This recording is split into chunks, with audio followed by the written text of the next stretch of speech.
पने से हम गाना सुनले बानी कि अरे खौलत खून बहल नस नस में,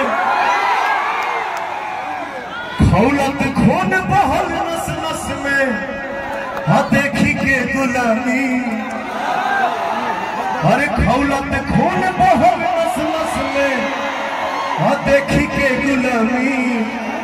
तो जवानी पाकल मोछिया पर आई,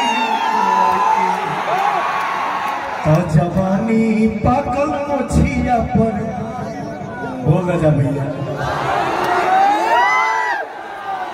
तो जवानी पाकल मोछिया पर आई।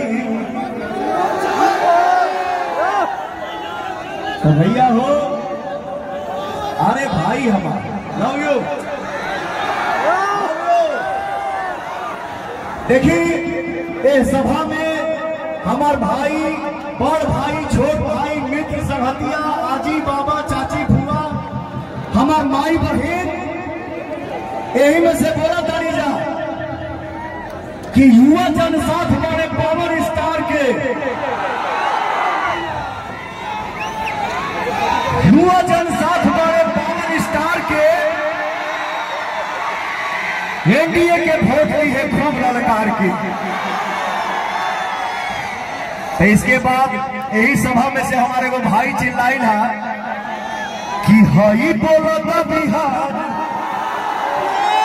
हई बोलता बिहार, सुनी पवन के पुकार, बम्पर जीत होई।